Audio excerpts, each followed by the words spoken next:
Hello, everybody.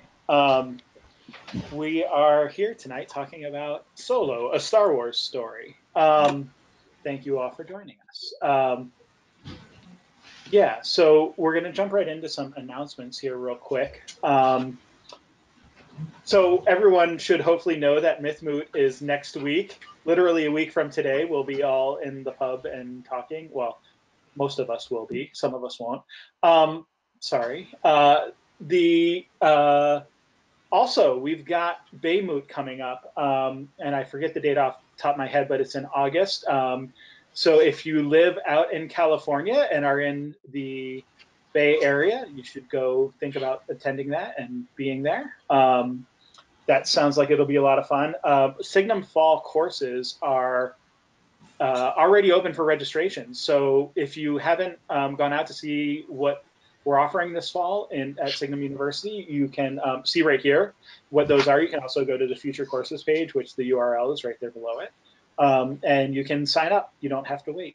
And this summer, we've got Signum Academy starting. So last year, we did a really great 2-week class for kids on The Hobbit, and that went really well. So we're expanding that to 4 books this time. You can see those there. Just go to signumuniversity.org/academy to see more details around there, and we'll have some more sign-up information up there soon on that page.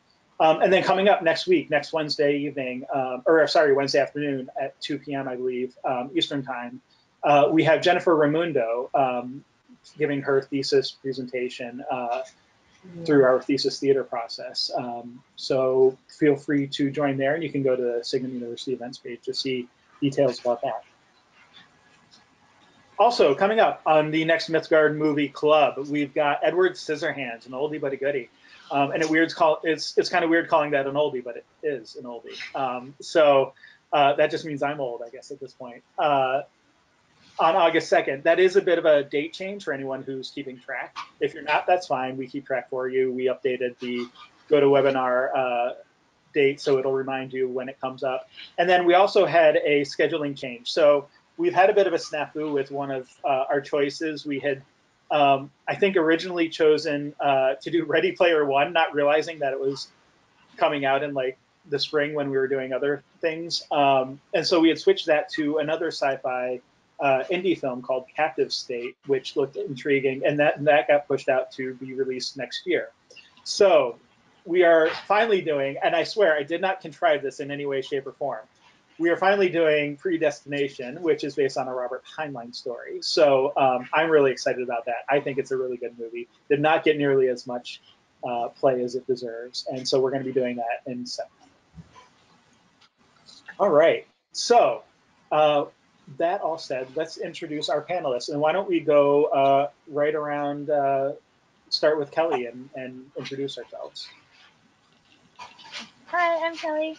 I've been with Signum and Mythgard for 6 years now, since 2012, and working on my thesis this semester. And I took a Star Wars class and Harry Potter class and a bunch of really great ones. And so I'm really excited to talk about Solo. Great. Emily.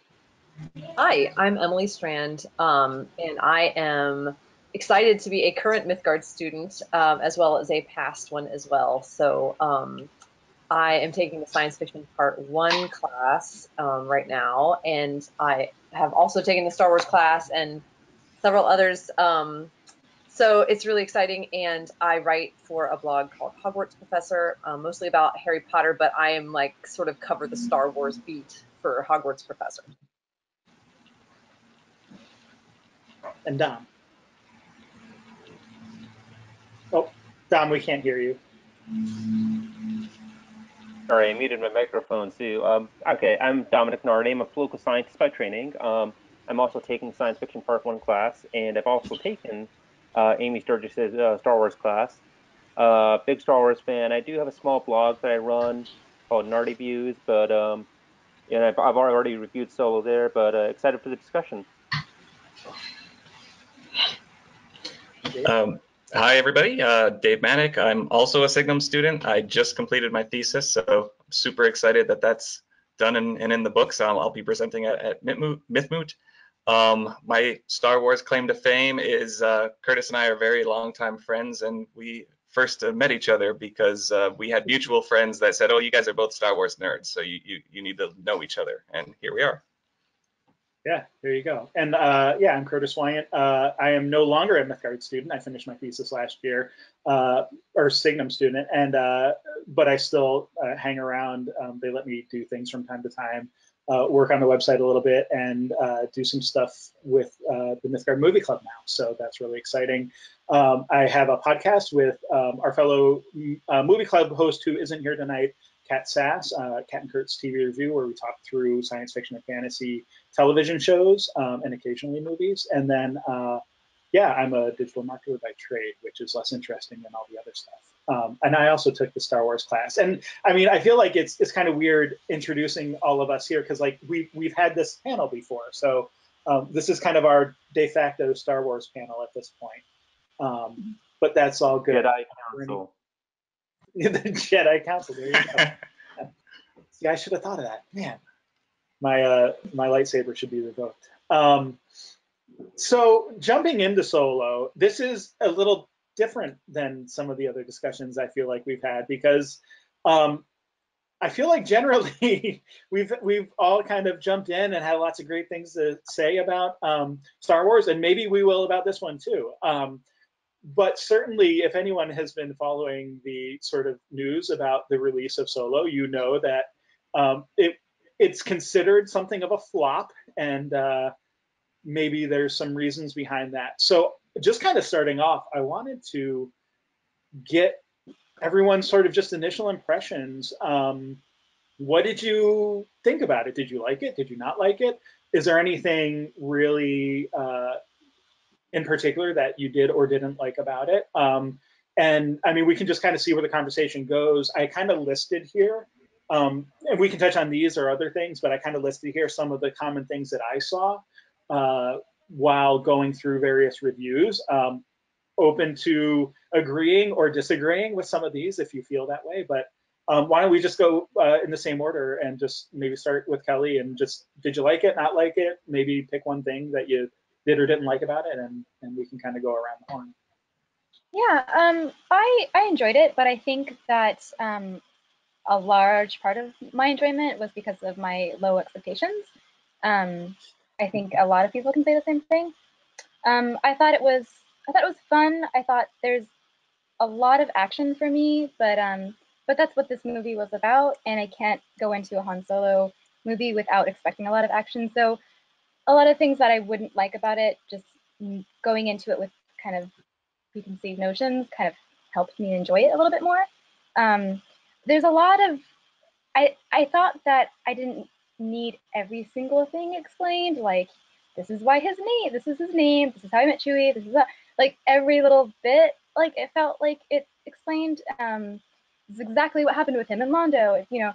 But that, again, that's a little bit of like a personal thing with me. I like the mystery. I like the kind of intrigue you feel when you first meet someone, you don't quite know everything, which is totally what we experienced in the original trilogy. So even though I enjoyed it, you know, I did think it was flawed, but certainly like having low expectations definitely helped me, and I was able to kind of just enjoy it for what it was, and I had fun. Well, I also enjoyed it. I wouldn't say I had low expectations, but I was a little nervous because of some of the directorial shakeup that had happened a few months prior. So I was although I was confident. I was like, okay, Ron Howard, he seems to know what he's doing, you know. So I went in kind of like a little bit nervous about it, but I ended up really enjoying it. You know, is it a necessary story? You know, are the bubbles in the drink I'm drinking necessary? No, not at all. And I enjoy them thoroughly. So you know, yeah, I loved it. I loved a lot of aspects of it. Chewie was my favorite part of this movie. I thought I was already a really big Chewie fan, and turns out I'm a much bigger fan than I thought. I really enjoyed the new actor playing Chewie, and I enjoyed all the performances. There were a couple times in the plot where I was like, okay, you know, but those did not interrupt my enjoyment of the film. So I'm a little bit baffled. I hope, leaving this discussion, I hope that we can come up with some good ideas as to why this is considered a flop. Because to me, it was a whole lot of fun, and I thought that was what it was meant to be. It's just a whole lot of fun, and it definitely achieved that for me as a viewer. Yeah, and sorry, real quick before Dom goes, I should clarify that when I said flop, I was primarily referring to it financially as a flop. Right. I think we can probably dig through all of the various story stuff, but I'm clarifying that too because we got a number of people writing in with comments about it wasn't a flop, or kind of providing some of their own thoughts there too. So I just want to clear, from a financial perspective, people have been saying it's a flop. Whether it's as a movie, we can sort of judge it on its own merits as a story. Sorry, go ahead, Dom. First of all, once you've had soda water, you don't go back to regular water. The bubbles are key. Okay, so with that said, I like this movie. I've only seen it once, and I've just been busy. Want to go back to see it again before it leaves theaters. I wouldn't say I love this movie. I found myself really liking Han's character arc, which is probably the thing I thought I would like least about it, because there's the risk of taking a legacy character played by Harrison Ford, one of the greatest actors of our time, and what are you going to do with him? I thought, and I actually thought they did something interesting. What I think, as Kelly said, though, there was a bit of a checklist approach to the plotting, and I didn't. This will probably come up later, but I'm not sure the Kessel run is the thing I really needed to see. Overall, though, I felt like this is a movie for people like me who have read the old legacy books, the expanded universe pre-Disney books about Han Solo's backstory, or have like little Lego sets and other stuff, and are already invested in Han Solo and already invested in the franchise. I think this is not as much a movie for people who are maybe newer Star Wars fans or aren't already invested in Han, and I think that's one of the issues with the general audience, that maybe why financially that it didn't do as well. Yeah, I would echo the sentiments that everybody's expressed. Like Kelly, I definitely went in with very low expectations. I did not like any of the trailers, and I can tell you exactly what really turned me off. I did not like the actor playing Han. Like, everything about him in the trailer, I hated. I hated everything, and I really went into the movie expecting to hate his guts. And the fact that I actually liked him, and I think primarily for the reasons that Dom suggested, I liked what they did, giving him a character arc that I could buy into, I think went a long way to redeeming the actor's performance, which I didn't particularly care for. Which I think, to be fair to the actor, it's you're going up against Harrison Ford, so that's a tough thing to do. But I thought on the whole, what I liked best about the movie was I thought the casting was fantastic. I wish that there was a whole lot more Donald Glover in it than there was. I'm a huge Donald Glover fan, but you can never have enough of him, can you? So, but on the whole, I thought what really kept me involved was just I thought the performances turned out really well, much better than I expected, which probably helped me to buy in. And the Cthulhu monster, obviously. Yeah, the Spacetopus is what I've been calling it. Yeah. So I think I would just be echoing mostly what everyone else is saying here. Mike Moore brought up the Brian Daley novels, which I think, Don, you were kind of alluding to, some of those old ones. I actually looked for I got rid of so many Star Wars books like years ago, and then I've slowly been rebuilding my collection. And I know I have those older, both the original Adventures of Han Solo and the newer ones that were written in the late 90s somewhere, but I couldn't find them in time to read them before. Well, that's what this is. This is the one from the late 90s it's a Barnes & Noble's edition. It's actually a very nice version of it. So if anybody's looking for a copy, I recommend that one. And yeah, because I remember reading those as a teenager and really like both the Han Solo and the Lando Calrissian adventures. Just really kind of enjoying and being invested in the characters. But yeah, again, like, I mean, I think I probably liked the Kessel Run bit a little more than you, Dom, but it also includes one of my least favorite sci-fi tropes of all time, which is the like, I mean, they call what is it? It's not a black hole, right? It's like a gravity well or something like that. But like, yeah, like that to me is like visually, you can't do that right. It's impossible to like capture visually what a black hole would actually be like. So for me, Kat knows, I know she's listening here, how many times I've complained about that as like a Doctor Who plot.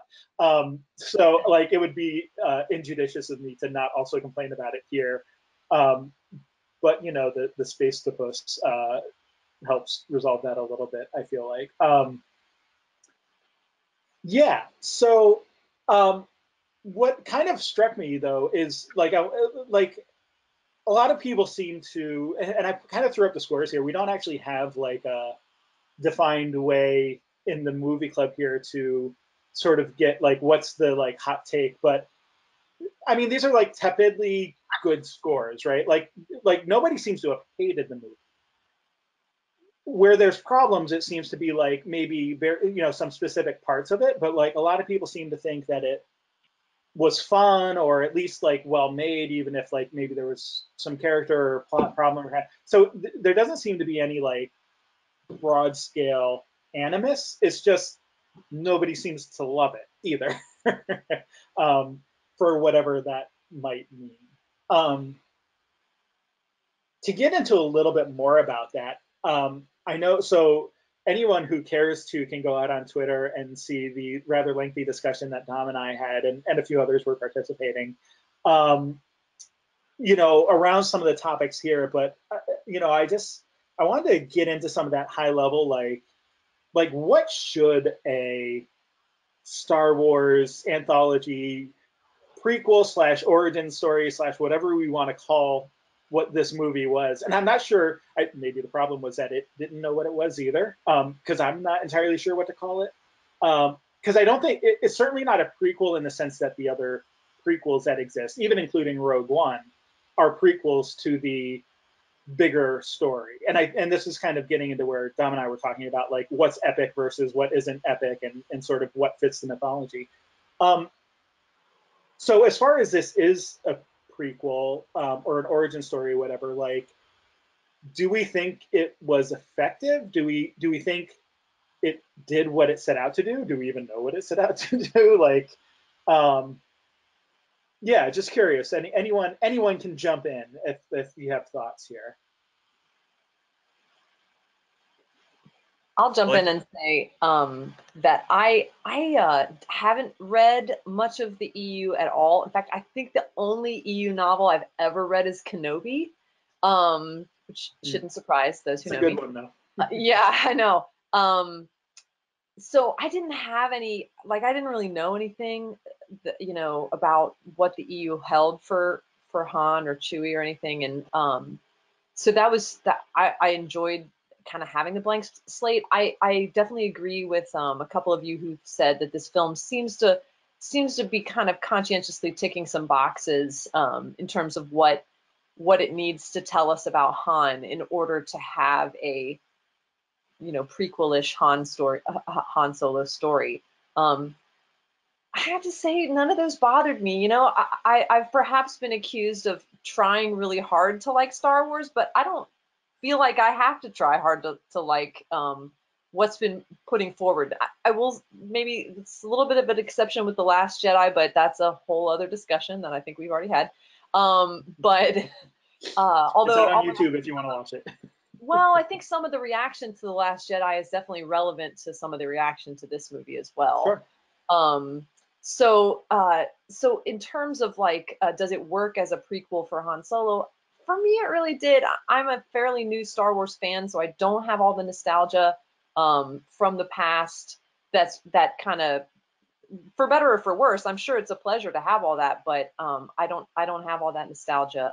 So So I could kind of just enjoy seeing him get named Solo by an Imperial agent. I didn't find that terribly cheesy. I was like, yeah, okay, that it's kind of a really obvious tag name, you know. So where did it come from? You know, where what is the story on that? So it didn't bother me, and I really loved the way that they framed how he met Chewie. I don't know how that differs from the EU, or how closely that overlaps with it. So feel free to enlighten me. But I really enjoyed. I thought Chewie trusted him maybe a little quickly, but I don't know. That's probably just who Chewie is also. And that's part of why I love him. So, but I did really enjoy, even though it was ticking boxes, I was like, okay, yeah, that's a cool box to tick. Go for it. So I'll Yeah. throw this out there. So in terms of origin story versus prequel, I would say origin story is more about the character, and prequel is more about the story.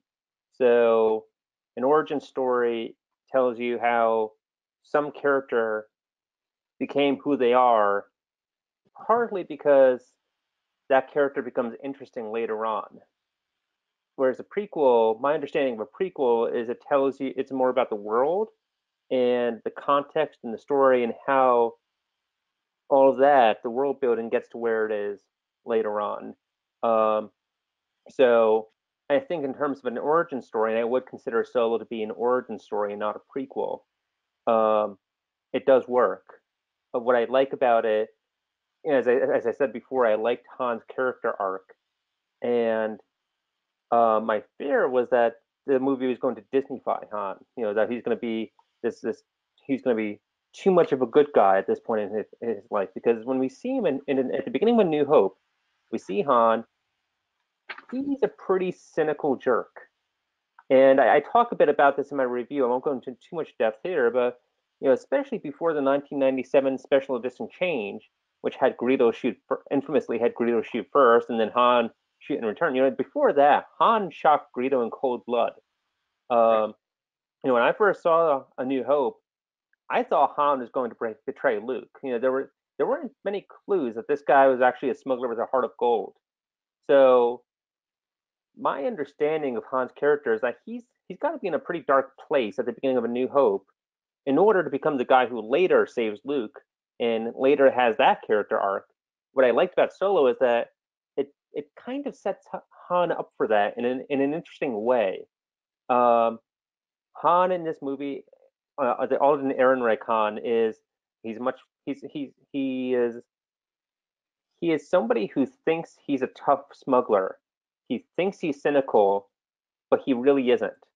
And you know, Kara said at one point, "You're the good guy," and he is. At this point in his life, he is, but he doesn't know that.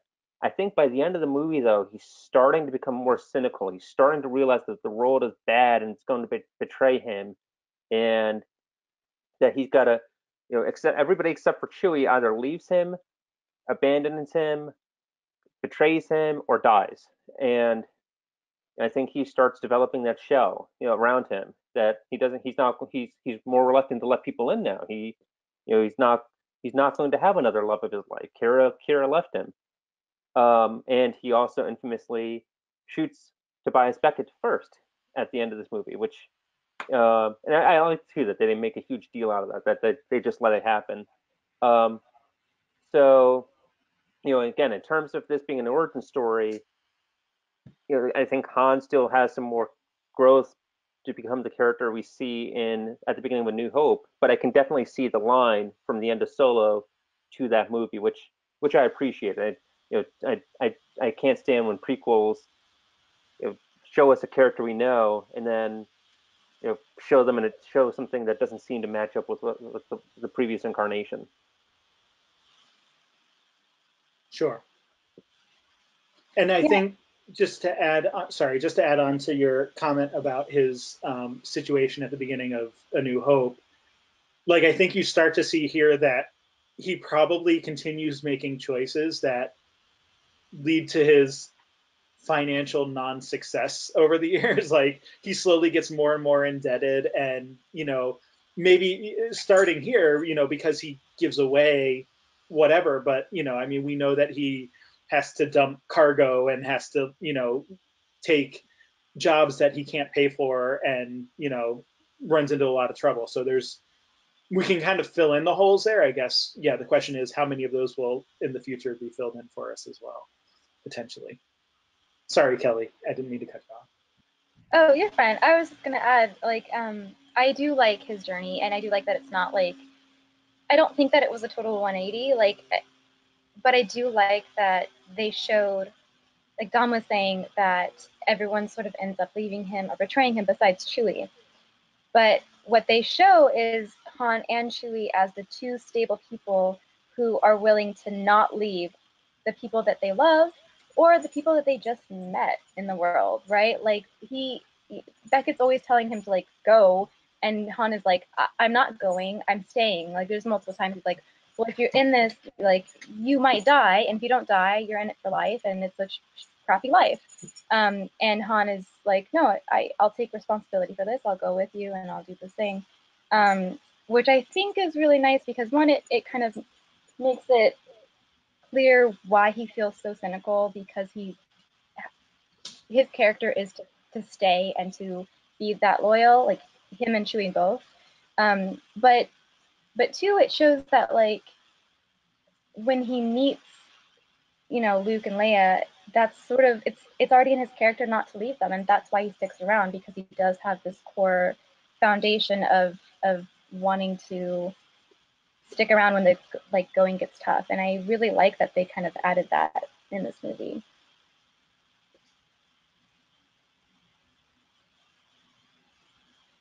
About the illusion of sorry, go ahead.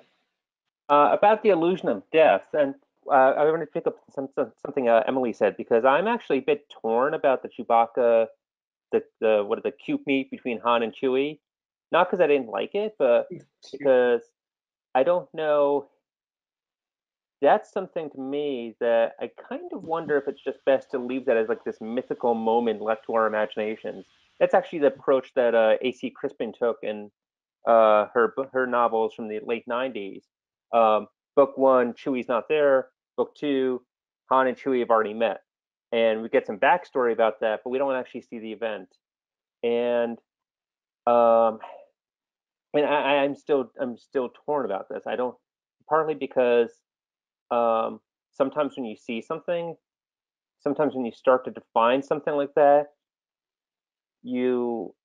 it conflicts with how you imagine things, and it creates a bit of a cognitive dissonance. And you know, I think one thing with the Han Chewie meeting scene is that, you know, the film implies that Chewbacca has been eating people, which is kind of weird.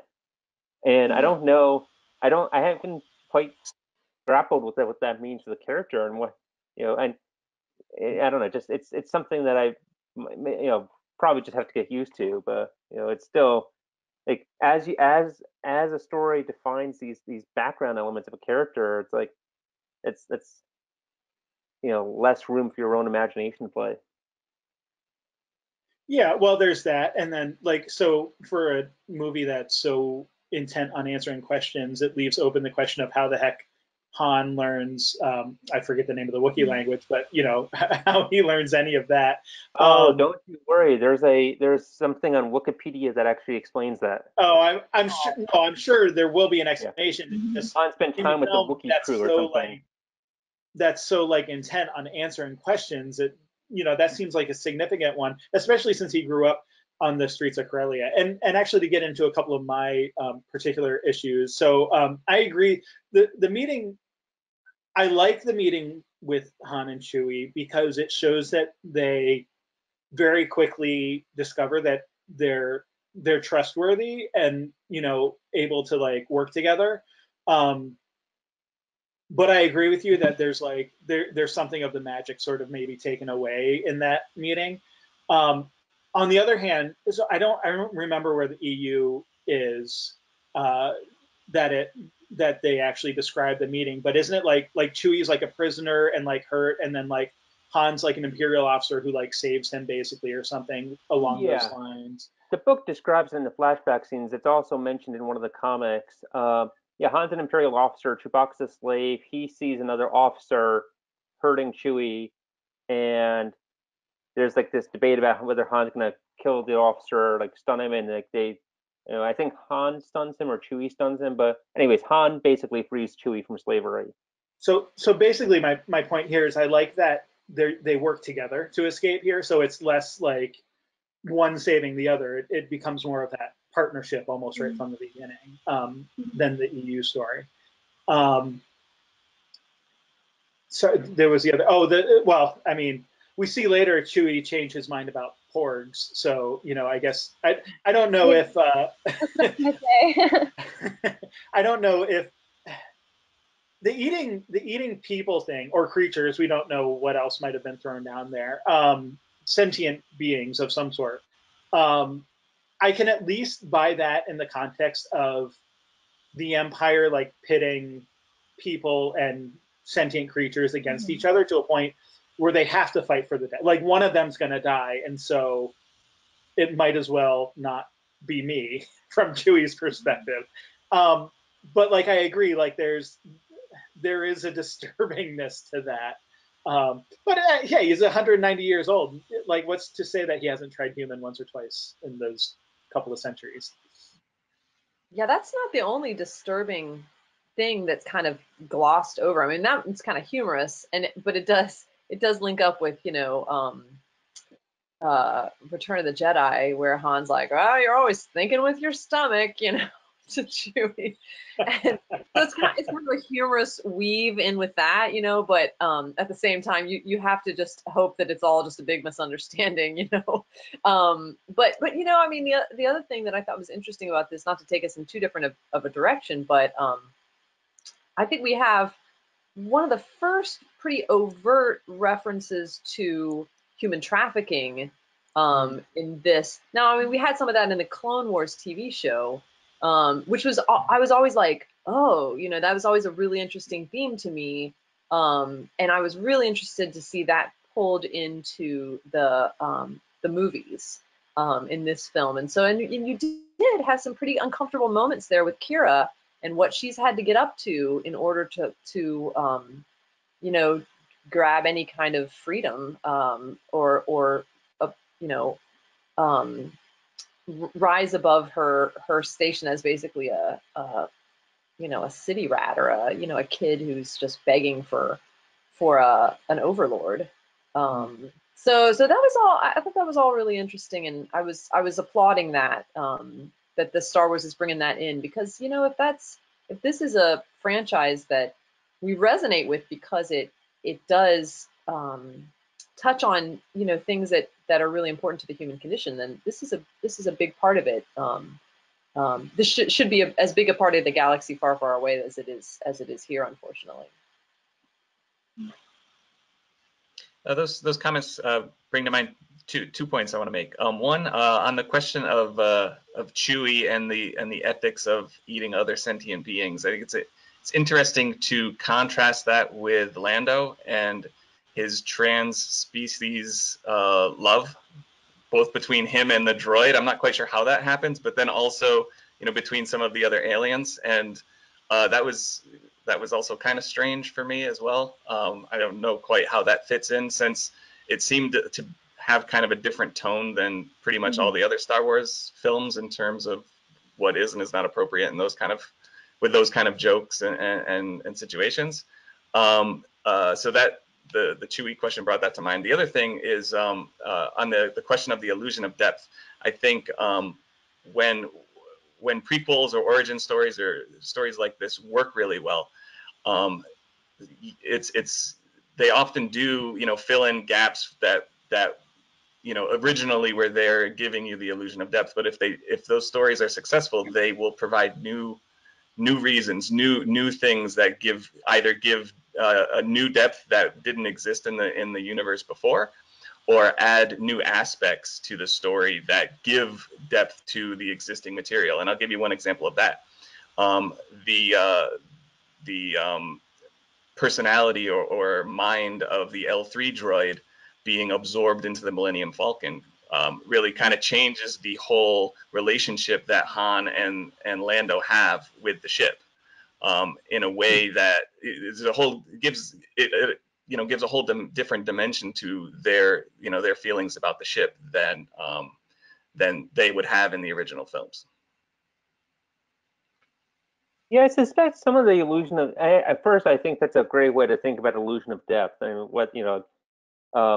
good illusion of depth should ask more questions than it answers. I think one of the reasons why this film might get a mixed response from some people in terms of whether it's just checking the boxes is because we've known Han's backstory, or at least the rough outlines of it, for a while. I mean, George Lucas was giving interviews I think by like the late 70s even, talking about some of these ideas, like Han being a former Imperial officer, rescuing Chewie. So some of this we've known for a while, and then of course if you read the old Legends books, there are all these parallels. So some of this probably just doesn't come across as, wow, that's amazing, I'd never thought of that. Had we had no preconceptions about how Han met Chewie or Han's backstory. So I'm certainly coming at this from a very different perspective than I think the general person who just never thought about the Kessel Run, and never. Whereas I'm like, oh yeah, I kind of, I had my preconceptions about that. I had heard of Kessel from the books. I kind of knew is this planet where they did where they mine spice, and so that's something to consider too. That I suspect for the average person, just like naming Kessel, seeing this new planet, wow, that's cool. Like, what stories do you have there? Yeah, so it's kind of, I think, different. I think this movie plays very differently given depending on where you're coming from. And also kind of like talking about the illusion of death, there's also like an illusion of like legend, I feel too, because the Kessel Run sounds like almost a legendary thing that no one can accomplish in the type of way that Han did. And when you see it played out, and you see Han as, you get more, the more you see of a certain character, the less of a legend they become. And so what Star Wars is doing, and I think to the excitement to a lot of people, but also to the kind of disappointment of a lot of others, is explaining everything to the point where nothing's really legendary anymore. And, well, not nothing, but a lot of things aren't exactly have that same caliber of legend and myth, and like the feel of a world that isn't there anymore, and you're kind of getting like the leftover, or I don't know. It just, for me, I don't know if I needed to see the Kessel Run because it's something really cool that's mentioned, and you kind of wonder like, what's that? Oh, I don't know. He's bragging about it. That's cool. But I don't know. For me, I actually had almost the opposite reaction with the Kessel Run. So when I saw A New Hope, I saw the Kessel Run as just this braggart bragging about some local, like some local drag racer bragging about how he zoomed down Main Street. And if you look at Obi-Wan Kenobi's action when Han brags about the Kessel Run, Obi-Wan's just rolling his eyes. He doesn't seem to care about the Kessel Run. It's not like it never came across to me as something that would be legendary or would be epic within this galaxy. So I was actually surprised to see that the Kessel Run was like, there's an something Imperial bigger. Star Destroyer, there's this huge octopus monster. It's like it actually looked difficult. Like I understand the point about how, in defining it, perhaps you lose some of the mythic status of it, but at the same time, it was much more of an ordeal, much more of like a Homeric epic than I thought it would be. I thought it was just going to be some smuggling run where, smugglers just have to go really fast, but it was much more than that. Yeah, and from the EU stuff that I read, like that was sort of my impression too, Dom. That like they were just doing sort of like a standard like smuggling operation. Well, I mean, they're kind of doing that here, but it's a lot bigger than it, like, and a lot more important as far as like freeing slaves and like being chased down by Star Destroyers, whereas like it almost seemed like, my recollection, at least from the EU stories, was that it was like, yeah, they were like trying to get some spice to sell, and like they had to like just get away from whatever the local gangster or, you know, police force or whatever it was. And so he just kind of takes a different route. Like I don't need, like, it's not even like going through like this area of space that you can't see or navigate through. It was just like, I'm gonna fly as close to the maw as I can, and then like, you know, hope that like my ship doesn't get torn apart. And Obi-Wan Kenobi's not inability to be really impressed by that may, I mean, you know, you've just invited me to think like Obi-Wan Kenobi, so I'm going to do that for a second. And, you know, I mean, that guy hung out with Anakin Skywalker way too long to be impressed by somebody running the Kessel Run, you know, and it's like Obi-Wan, he doesn't even like flying. He's like, I hate flying, you know, this is, you know, and I'm reading into it obviously from the prequels, but in the Clone Wars, but you know, for him to be like impressed by that, you know, I mean, he's a Jedi Master. He's not good. Yeah. And he's a That's what I was thinking. You know, I mean, he flies, but he doesn't enjoy flying. So I don't know. Yeah, That's that his reaction definitely, the context changes once you've seen the prequels and the Clone Wars. Sure. Yeah. I think so. Todd is also mentioning that he likes how they explain the measurement of the Kessel Run in parsecs, because it, you know, of its using an unusual, or, you know, using a shortcut that like literally no one else would think to ever do, and so it kind of gives that thing. But like, I mean, I also feel like there's still a way maybe to resolve the two different views of like the Kessel Run as both more epic and like totally un you know, interesting, or un I can't think of the word off the top of my head, unimpressive or whatever, like from someone who isn't a pilot and like maybe who's never gone to Kessel and doesn't know like all the ins and outs. It's like, I did the Kessel Run, and so whatever, you know, it's like, okay, you know, if I tell someone I wrote so many words in a day and they're not a writer, they're like, okay, is that good or bad? Like what does that mean? You know,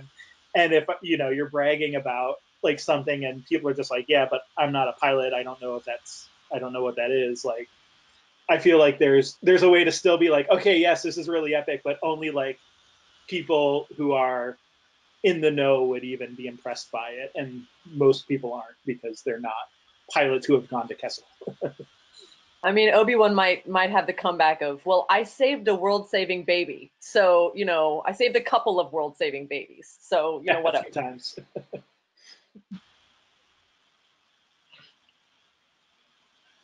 What do we all think about this question about, is Star Wars too consumed with the past? I mean, that's been a big question in the fandom recently. I'd be curious to hear what others have to say.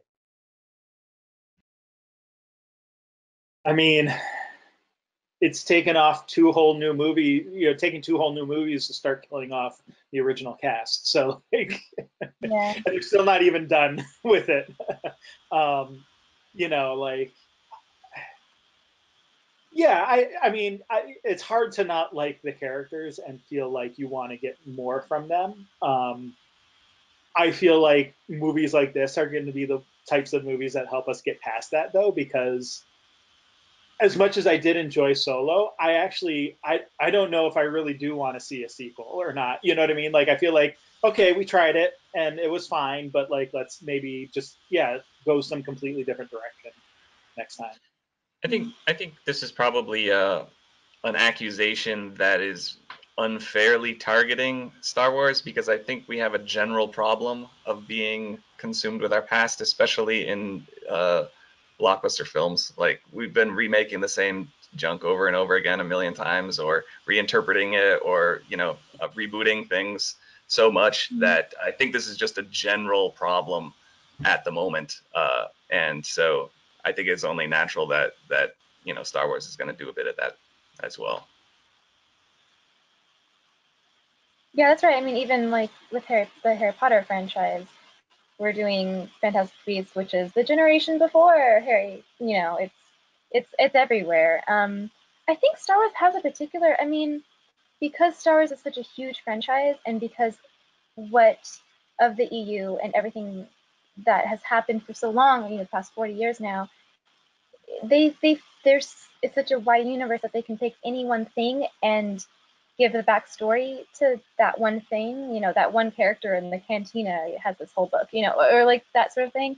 And I think that that's where this question is coming from, and that's why it's a little bit, it seems unfair. But to me, I kind of feel like it's just because they just go off on so many different character paths. It's anything that has been done in Star Wars up until 2015 has been the past, I think. I mean, well, all the books, there's so many different avenues you can go down, and they certainly go in the future. But in terms of movies and TV shows and that sort of thing, they do. I mean, and I think to Curtis's point, I do think that maybe this will kind of enable us to let go of the characters a little bit more, because we see Han when he's young. Okay, cool. Like maybe we'll get a Kenobi movie too. I really hope so. And we can see him there, and now we can kind of let go of these characters so that when further episodes come out, we can kind of focus on the new characters and the new direction it's going. So there might be a point to that. In the comments, Mike is kind of comparing it to some other characters. So he mentions like Wolverine, and like one of the most interesting things is that he didn't know his past, and so when it gets revealed, it's kind of underwhelming and whatever. And then referring to the Doctor in Doctor Who, saying like, yeah, like if we were to learn the Doctor's name, that would be like horrendous. But I mean, but even that, like they explore portions of the Doctor's past from time to time in Doctor Who. So, it's, I think, pretty prevalent, and I think it's natural to want to, especially with characters that you love and you just want to get more. Like, as much as Solo was a flop, I still want a Kenobi story. And like, I basically want them to take the book that Emily referred to earlier and make that a movie. Like, I think that would be great, but it can't be an epic Star Wars blockbuster movie. It would have to be, in my opinion, basically the like, whatever, I don't know if Disney has like an indie studio or something, but it would have to be a low budget, like indie character study. And I think that's how it would be successful.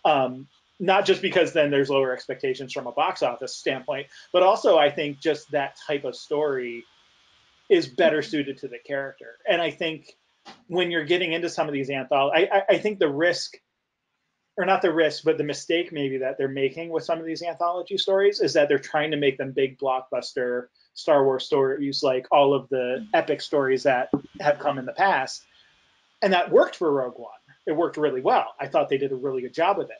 But I don't think it works for this type of backstory, character study kind of thing. And like, you could have cut the budget for this movie in half or a third, and or 2/3 or whatever. And like, I think you could have done as good of a action film, and like, it would have been successful because it would have made all its money back and more. And like, everyone would be happy at this point, even if like the story overall was pretty much the same thing. And I think that's where some of the expectation from a production and movie making standpoint needs to happen. Now, whether Disney would ever like go for a film that they know is only ever going to make $50 million and have a budget of $25 million, like, that's probably not going to happen because it's Disney. But I think that's the type of story that would work a lot better with some of these anthology tales. I think it would make a great TV show, or on the lines of like Agents of S.H.I.E.L.D. Like, I don't see them doing something similar with the Star Wars universe that they've done with Marvel, and I'm curious why that is. They're going to. Jon Favreau is doing it. All right. Just you wait. Yeah, and actually that brings up a good point, because I saw the film twice. I saw it once by myself and then once with my kids. And the second time I was watching it, and we'll get into some of the allusions to other TV shows that we want to talk about later. As I was watching it though, I thought that this would make like a really good like 3 or 4 part like mini arc in a TV season. Like, just kind of the way the scenes are cut and like the different acts within the story almost are set up as episodes that you could see like, okay, stop here and then next time on Star Wars a Solo story or whatever. Like, that it would actually work a lot better in that context in some ways. So yeah, I totally agree. And they are doing a live action TV show, so maybe we'll see something along those lines in that. But yeah, that remains to be seen. There's like no other details out about that yet. So yeah, some of the things that annoyed me in this film, I think would have played out and excited me in a different format, like a TV show, like all the the checks that were made, like this is how this happened and that happened and this happened. If it happened slower and like more of a setting, and then episode 3 he meets Chewie, and I'm like, okay, cool, like that's I think slowly and surely I would have liked to see those checked off. I agree, like a different format would have been really cool. I think Star Wars has it's going to take a while for it to shed this expectation that every single film that they release is epic, is this epic tale. Because this wasn't an epic tale. I mean, it was only epic because we know who the character becomes, and the role that he plays in the epic story. But no, I mean, there were some kind of brushes up with the proto-resistance or the proto-rebellion. I can't remember. Which one are we on? Are we on Rebel? We're Rebellion. On Rebellion. Yes. Okay. Proto-rebellion. So it brushes up with that, but it just isn't epic. And if, in my mind, that was one of the audience's problems with this, that it just seemed a little too mundane. And I have to say, I watched The Last Jedi just last week, rewatched it for the first time in a while, and although it tells an epic story, it deals with some pretty mundane interpersonal conflict. And I think Star Wars, even the interpersonal conflict in the main saga, that stuff is epic. Not knowing who your parents are, mistakenly falling in love with your sister accidentally almost, just the different interpersonal, the love story between Han and Leia is pretty epic in terms of the context that it's set in. All that stuff is pretty interesting interpersonally, pretty big. And then in The Last Jedi, we have this film that deals with this kind of nitty gritty workplace stuff. It's like, okay, wow, like I get that this can happen and that this does happen, and I identify with this, but in a Star Wars movie, so as much as I'd love to see the movie that you're talking about, Curtis, like with Obi-Wan and the $25 million, desert character study with Obi-Wan, and like, does he, I have a good friend who I debate with all the time. He just thinks that on Tatooine, Obi-Wan just drank the whole time, just did nothing but just get drunk in and in saloons.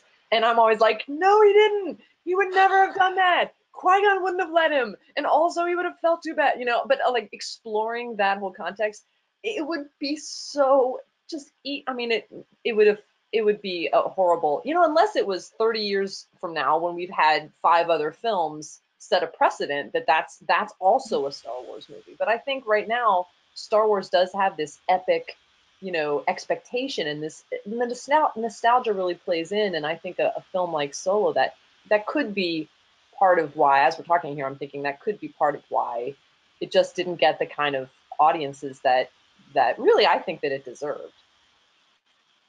Yeah, I kind of think there's so I do, my controversial hot take for the night is that I think the anthology films are pushing more boundaries and experimenting more than the saga films. When Disney purchased Star Wars in 2012, it announced these anthology films. I thought they were going to be mostly nostalgia bait, and that the saga films would be pushing ahead with new characters and new ideas. But I feel like the saga films are actually stuck in the past.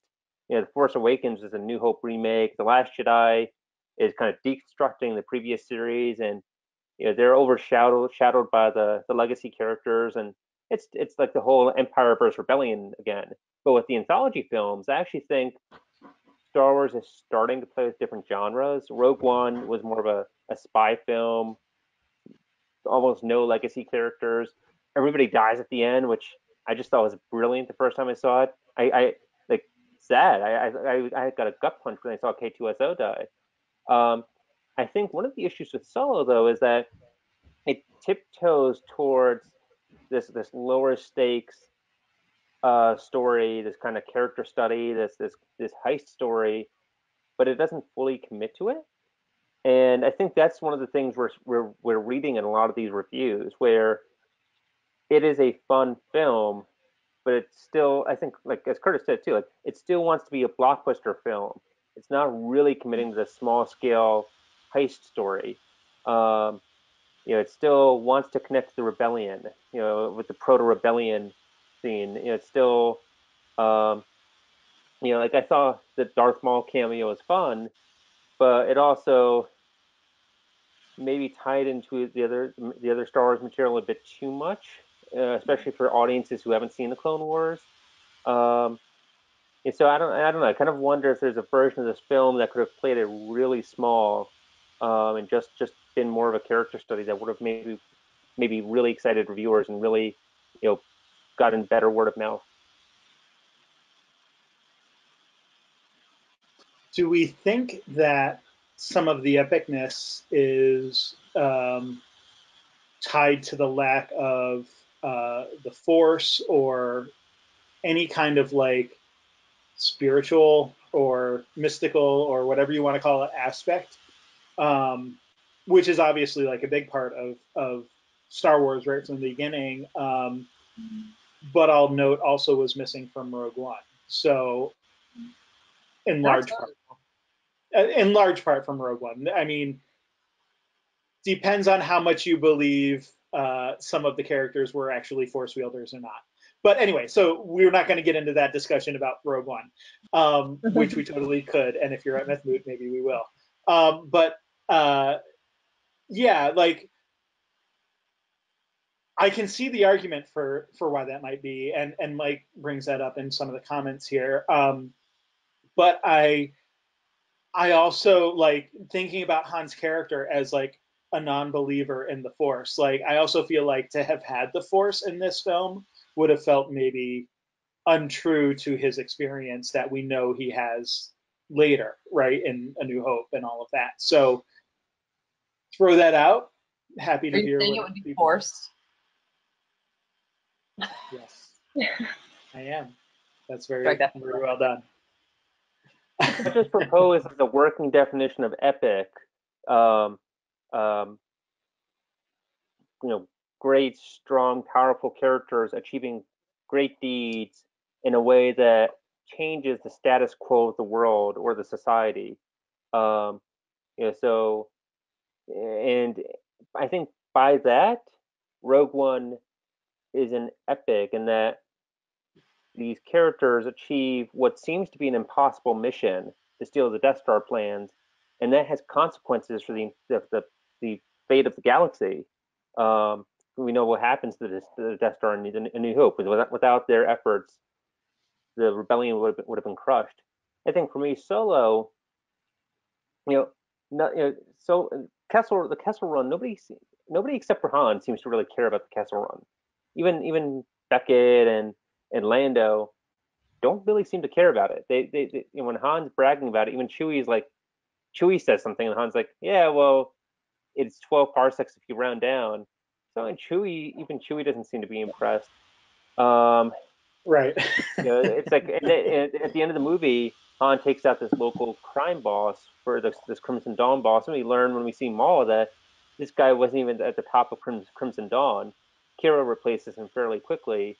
So what changes in the movie, what changes in Solo is Solo's character, his character arc. But Solo doesn't, to my understanding, affect the greater galaxy or society or much around him. It's about Han and Chewie. I don't necessarily disagree, but let me play devil's advocate a little bit.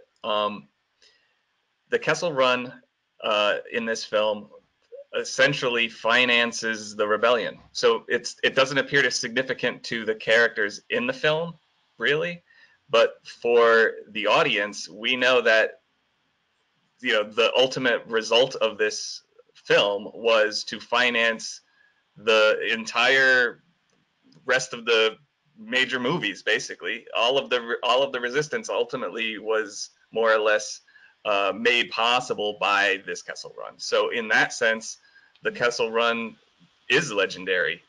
But the only people who really truly understand why that is would be us as the audience.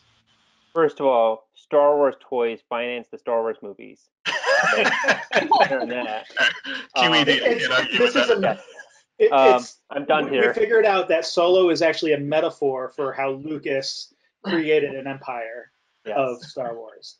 Or a rebellion against the previous empire of movies, maybe. The rebellion against established Hollywood. Yeah. I know. Can I just point out, because Dom and I had this discussion, this is why Dave and I are like best friends, because he thought the exact same thing that I was saying. But anyway, go ahead.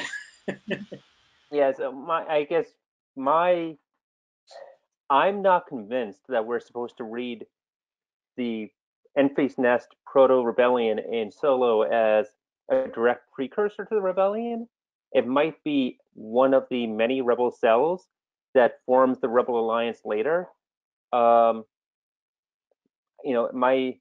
only character in her group that I recognize, whose fate we know from later in the movies, is the guy with the tubes. I think his name is Two Tubes, and he actually ends up joining Saw Gerrera's gang in Rogue One. So he's not even with the rebels later on in the story. We don't know about Enfys Nest. We don't know those other characters, where they end up, if they even join the rebels, or if they all die the next day. I think my bigger concern, though, with that interpretation of the ending of the film is that I don't think Han is supposed to be in that place yet. I don't think he is supposed to be the guy who saves the rebellion yet, because that's what he does in A New Hope. And so I think having him achieve that level of greatness, or being that much the good guy, quote unquote, I think kind of pushed. I don't want to say contradicts his character arc in A New Hope, but I think it maybe devalues it a bit, because and if he's already saved the rebellion once before, it's like, oh yeah, he's just doing something he did when he was like 20. Whereas, and also it just makes the galaxy seem that much smaller. It's like, is Han Solo the only smuggler out there who can save the rebellion? Like, there got to be other people in this galaxy who matter and who have an effect on things. Oh no, I would, let me argue with that again. I don't think Han saves the rebellion. The actions that he takes that result in the rebellion being saved, he does not do in order to save the rebellion. He does them to save his friends. That's what's awesome about him, is that, whether it's in A New Hope or at the end of this film, like, he does what he does not because he's trying to be a grandiose good guy. It's just because he's being a regular good guy. He's looking out for the people that he cares about. Yeah, I just think and there's a fine line between foreshadowing a later character development and being the exact same thing. And I kind of feel like if what he does at the end of Solo has the effect of saving the rebellion by financing it, then it's like he ends up saving the rebellion again in A New Hope. And I just, but I think at the end of Solo, I think the character is supposed to be in a darker, more cynical place. I think he's not supposed to be purely heroic at the end of this movie, and he's not supposed to be the mythic legend at this point. This is his origin story. So that's why I kind of push back against that interpretation, because it's like, Han saving the rebellion is like, it just kind of becomes like a small, like the small universe trope. Like, no biggie, done it twice. Yeah. Yeah. Like, Han's, come on, like, what a coincidence. Han saves the rebellion twice. Dave, I think goes back to the. Go ahead, Kelly. Oh, no. I think it just goes back to what you were saying, Dan, because I do agree with you. But if, like, the way I viewed it wasn't that it was the start of the rebellion that he helped. It was just like a smaller, like, fraction. A little, like a rebellion piece of it. And I actually took away, like, I don't think he I think what we're supposed to take away from that is that he's a good guy by nature, but he actually doesn't really care about being a good guy. And I think when they offer him to come and what, like, I forget what they offer him, but they kind of ask him to come along or ask him to participate in a higher way, and he doesn't care. And I think that that's the missing piece, is that sure, he kind of saved the rebellion twice, and this is a smaller scale of what he will eventually do, but in the end he doesn't care. But of course, by the end of his life, he very much cares. So I think that it's similar, but there's two different end results, and he's motivated in two different ways. And so even if they're kind of the same thing, the differences, I think we're shown enough for me at least. Yeah, I mean, Dave, I really like your interpretation of it in terms of, he's not he's not trying to do something for the cause. He's doing something just for these people that surround him right now.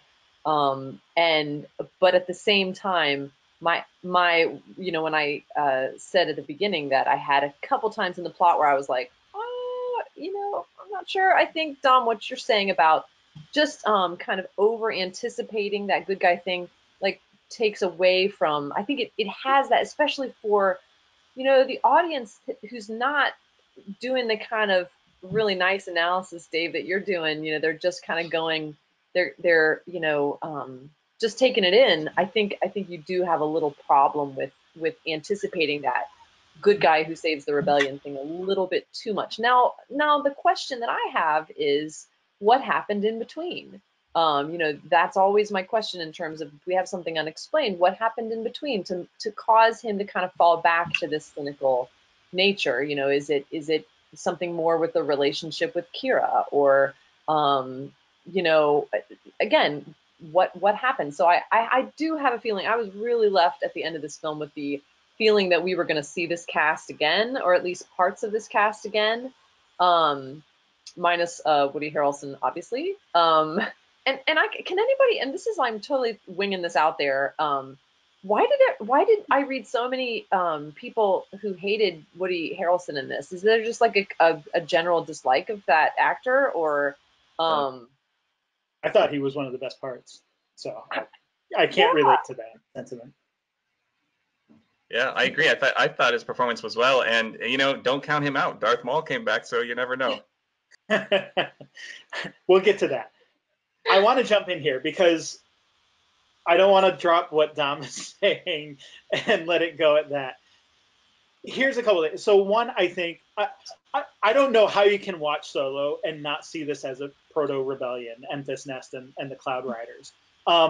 So there is Two Tubes, who does end up in Saw Gerrera, but Saw Gerrera was part of the rebellion proper at one point. So like, you can't just say like, oh, we see him in Rogue One, and so we don't know if Two Tubes is ever part of the rebellion. Well, if he's with Saw Gerrera, there's a good chance he was with the rebellion and then later rebelled from the rebellion and went off with Saw.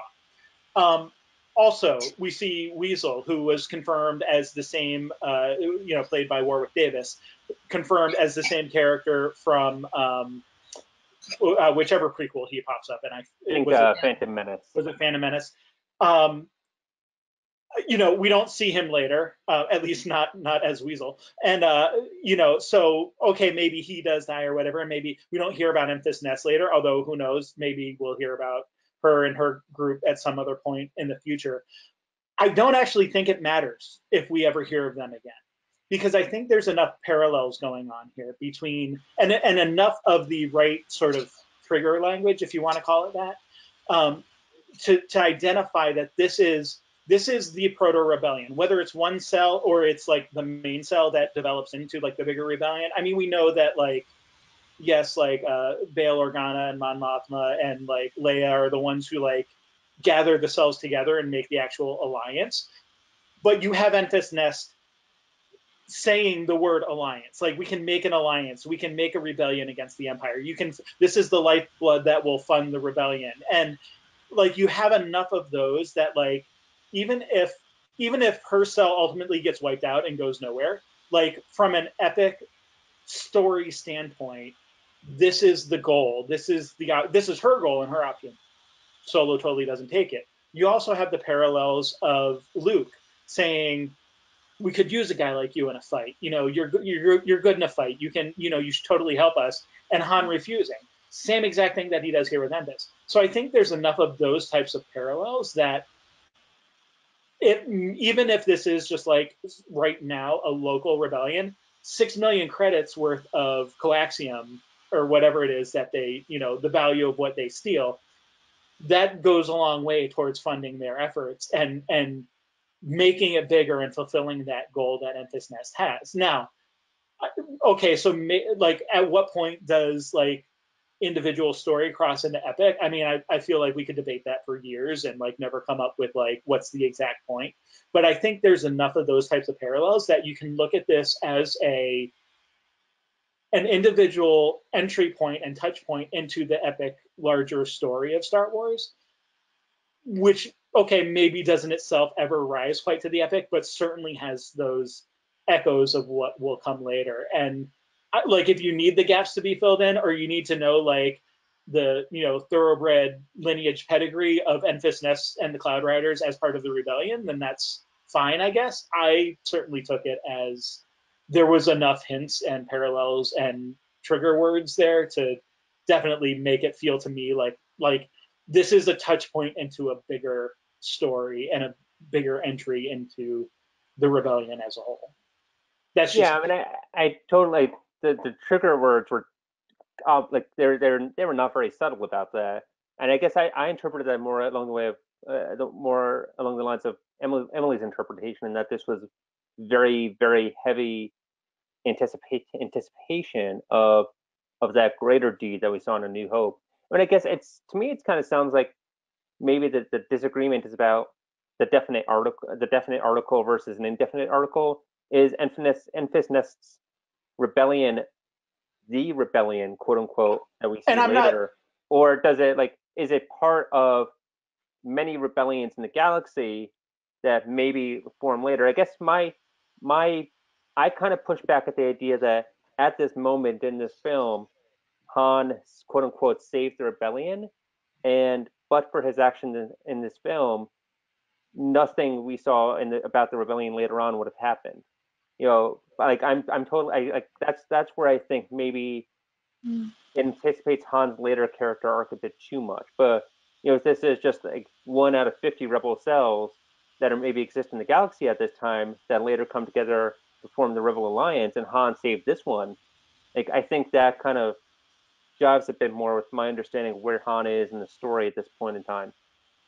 But I don't think we have any. So even think of like the Rebels show, which so I don't want to get too much into other canons, but even thinking of that, like you've just got this like one cell that never like considers going out into like a bigger rebellion until the bigger rebellion comes and contacts them.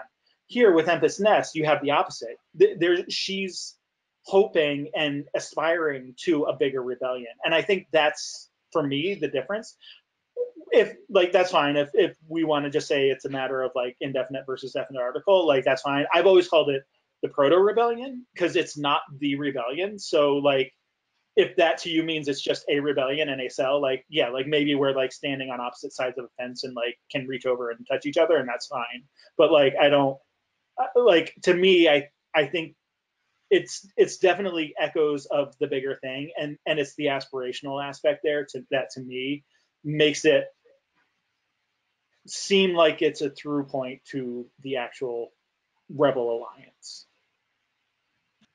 I think we've probably beaten this horse to death, but I will throw in one thing, which is one thing I like about Dom's position is I like the decentralized nature of the rebellion that he wants to see, and frankly, I would prefer to see that in Star Wars more than I think it actually exists. Well, you haven't watched Rebels though either. So. I have not. That's true. I think that's absolutely the case. I think we're getting more of that as we get some of the new canon stuff, that it is meant to be a more decentralized thing, and then by the time we get to a New Hope, it's more centralized than it is earlier. But like that's sort of like the gelling of it point, because even like in Rogue One, you get the sense that it's not completely gelled yet. and that the Rogue One actions of the team there is what actually gels everyone into like, this is the first major attack we had on the Empire, and we stole the plans, and like we can actually do this thing that we were just sort of playing around with doing before. That's my interpretation. But again, like maybe we shouldn't go too far down the road of other stories. Yeah, I mean, it's a big, in my field, we say it's a big church, when people can't quite get along about something, it's like, yeah, there's room for everybody. And I think that's probably kind of true here because, when I first started watching Rebels, the TV show, my impression was like, wow, this is like the really decentralized, these people are just kind of off doing their own thing, making trouble, and they, eventually it was the whole story arc was to see the rebellion kind of coming together. Yeah, so yeah, I kind of see it both ways. I mean, I definitely will say though, to turn a little bit of a corner, I'm so hoping that we get some more information and some more stories about Enfys Nest and her crew. I can't imagine that isn't on the docket for Star Wars, but I'll just add my voice hoping for that. Yeah, I would be very surprised. Would love to see that actress again. She was really cool.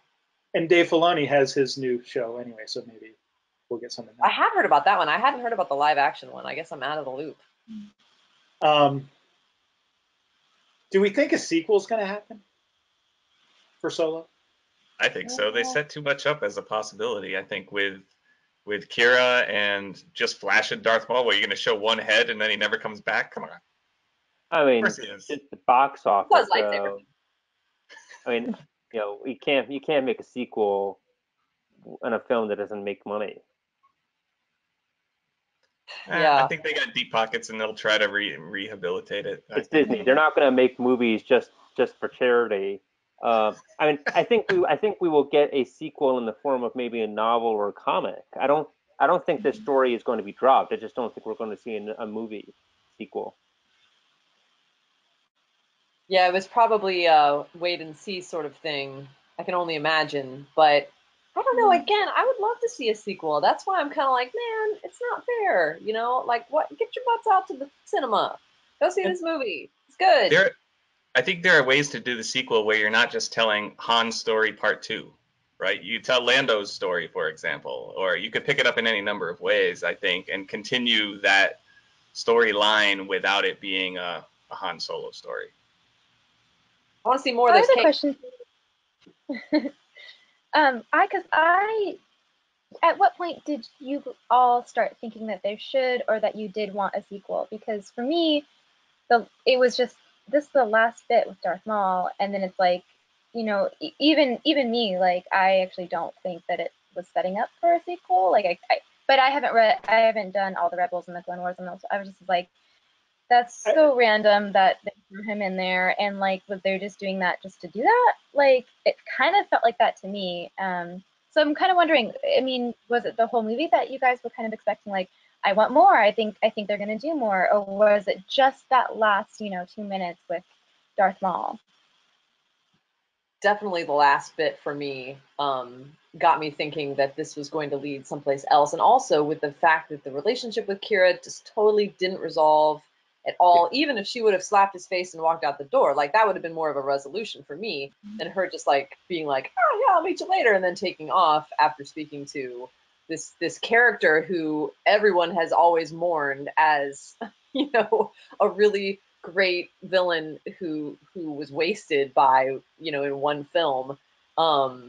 So yeah, it was definitely, and I have seen all the Rebels and Clone Wars stuff. So Darth, I was like probably one of 15 or 20 people who applauded, when Darth Maul appeared on the screen when he took his hood off. Because I wasn't like shocked. I wasn't like, wait, he's supposed to be dead, but it was a very great moment, and that was the moment where I was like, oh wow, they got to keep going with this, because this is Maul's big chance to, it's almost like the way Luke appeared in The Last Jedi. It just left you really wanting more. I'm sorry, in the Force Awakens, just left you really wanting more of that character. So actually, I actually thought the way the Han's relationship with Kira did not resolve made a lot of sense to me, because I thought that was like, that makes sense, and explaining why this is a character with such angst and such uh, fear of getting close to people. But for me, I don't know if I quote unquote want a sequel.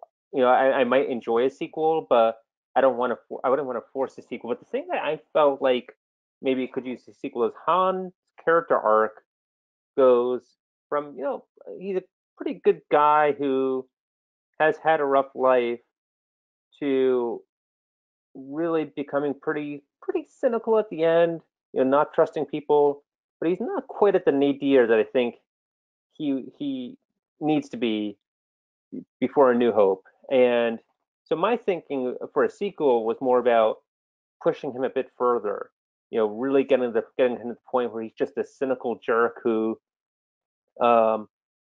just has lost faith in other people, aside from Chewie. So I think there's still I think there's still some interesting character work that they could do with him. And again, financially, I don't think we're going to get a sequel, because of the box office, I don't think we're going to get a sequel. I wouldn't mind seeing it in the book, though. I wouldn't be surprised if we get like the Enfys Nest comic book as well. That's probably already in the works. Yeah. Well, keep in mind too that one of the reasons why this film is considered a flop is because it took so much money to make, because they kept messing it up and then having to fix it. Presumably they're You not. go tell Bob Iger. You go justify that to Bob Iger. Disney shareholders. Yeah, I'll call him up. He's an old golfing buddy. The other thing is they actually, kind of to Dave's point about Lando movie, they are making a Boba Fett movie. That's been confirmed. So A Lando movie, you said? we don't know what that will take place in, but we know that obviously in Jedi you've got Han going, what, Boba Fett, and so they clearly have a history that needs to be explored. That would be sort of an ideal place. I mean, I think a Lando movie makes sense. A lot of people liked Donald Glover's portrayal there, so including myself. I would expect that to be the route they go as well, rather than just like a solo part two. Yeah, I don't know. That makes sense to me. I mean, but just seriously, if that's the cape room on his ship, can you imagine the cape room in his house? I want to see the cape room in his house. Yeah. Cloud City has, I'm sure, a wing of cape rooms. Right. A cape mall. It's just like the entire outer, ring of Cloud City is capes. I do think one issue is that, we're all Americans here, and even if we haven't been Star Wars fans for 40 years, Han Solo has been part of our cultural legacy, and we most, I think, even those of us, we kind of knew who he was, we knew who Harrison Ford was. I think one thing, and this gets to the box office issue as well, and the reviews for Solo. I think one thing that Disney maybe would be smart to realize is that a lot of people overseas don't really have that attachment to Han Solo, and like Chinese audiences just have no nostalgia for Star Wars, and Star Wars has been bombing, and not just Solo, but Last Jedi is basically bombed in China and India, similar. So yeah, it's another issue, and that's like, so we care about Han Solo because we have a history with him, but there are a lot of people who could potentially be Star Wars fans today who don't have that history, and so that's one other reason why I just would be very wary of a Solo sequel, and kind of encourage the franchise to maybe push a bit beyond Solo, push a bit beyond these legacy characters, and kind of do something for the do something to kind of do something, maybe continue the story after the sequel trilogy with new characters who for Chinese fans, so Chinese fans can get on the ground floor of a new story.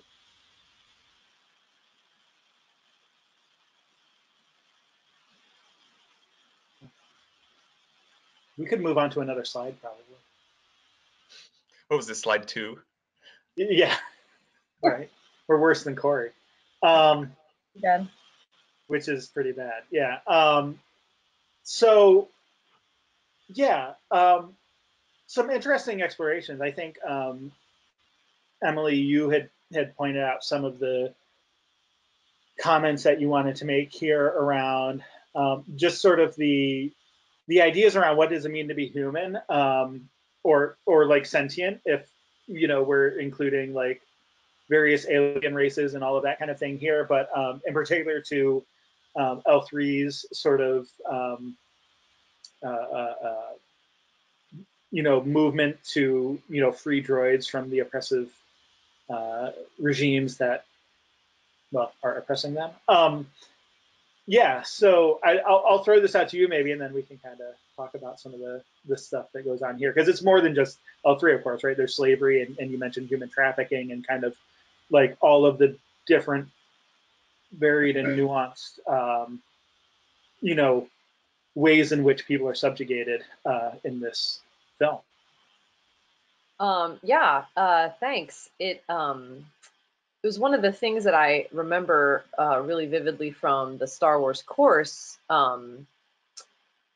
Dr. Sturgis talking about the way that we sometimes evaluate characters in Star Wars films based on how they interact with the droids, whether they are, more like Luke, who bothers to kind of meet the droids and introduce himself and things like that, or his uncle, who is just kind of grunting orders at them, and of course, the different characters can, we could go on and on with character reactions to droid, but we do tend to kind of judge them based on that, and their relationships. Like we instantly love Poe in The Force Awakens because of his little reunion with BB-8. I mean, that was just so, I mean, from the beginning, but even when they were reunited, and it's just so sweet, and it's like, I think in The Last Jedi, he actually scratches BB-8, which is so awesome. It's like, really? It's like the videos of like dogs when like someone comes home from the army or something, like. Yeah, exactly. I know. You're like, did George hug? I didn't know. He felt him like buddy too. Yeah, they're definitely, the best kind of coworkers.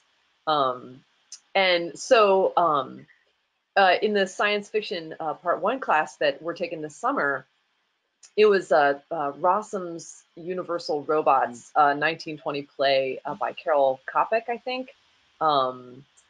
Was Amy kind of threw, Dr. Sturgis kind of threw that out there as just a kind of a footnote in terms of the first of all, the place where we get the term robots. It was a play. It was a science fiction play, and this is where this word robots comes from. And it's this play about these people who have figured out how to create.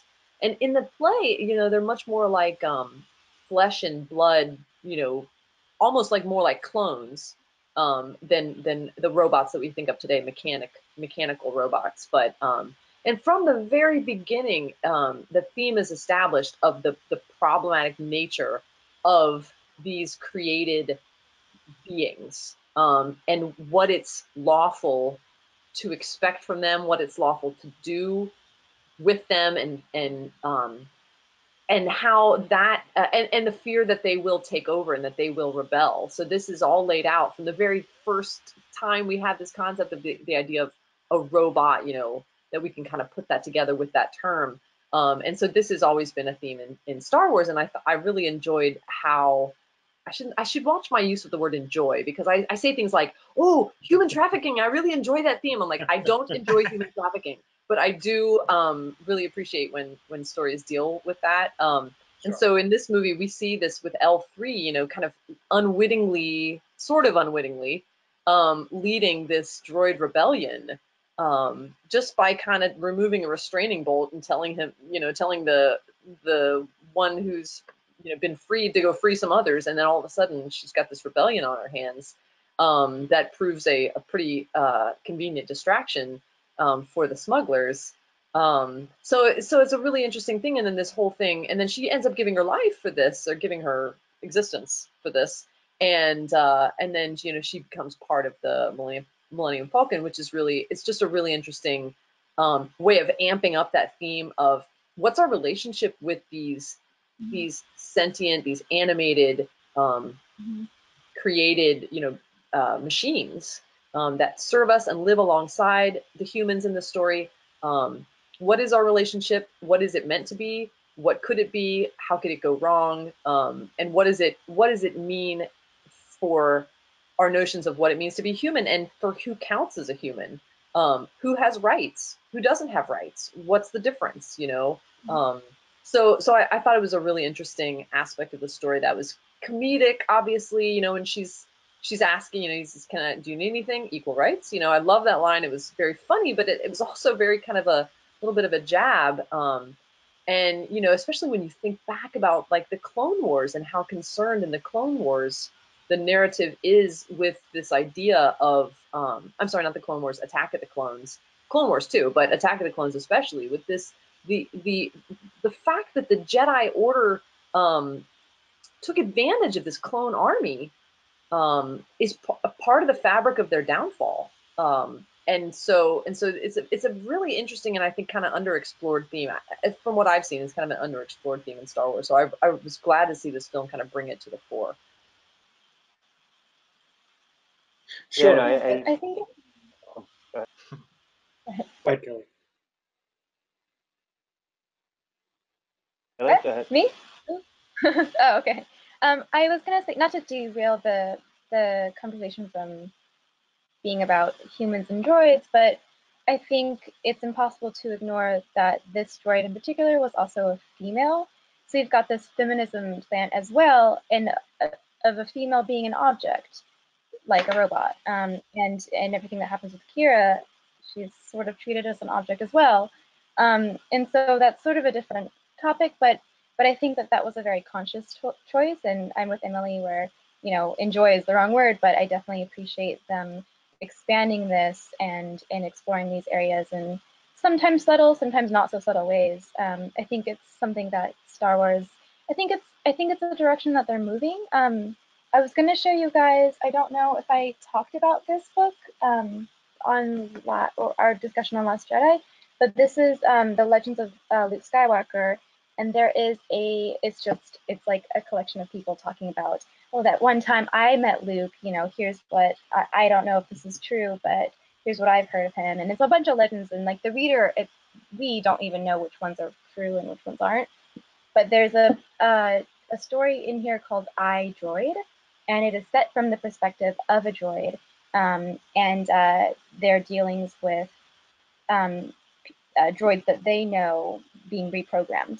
And it's really moving and really, really good. So I do recommend it. And there's the last line of the short story is really good too. So it explores that. I think it's something that it's a direction they're moving in, and I really appreciate that.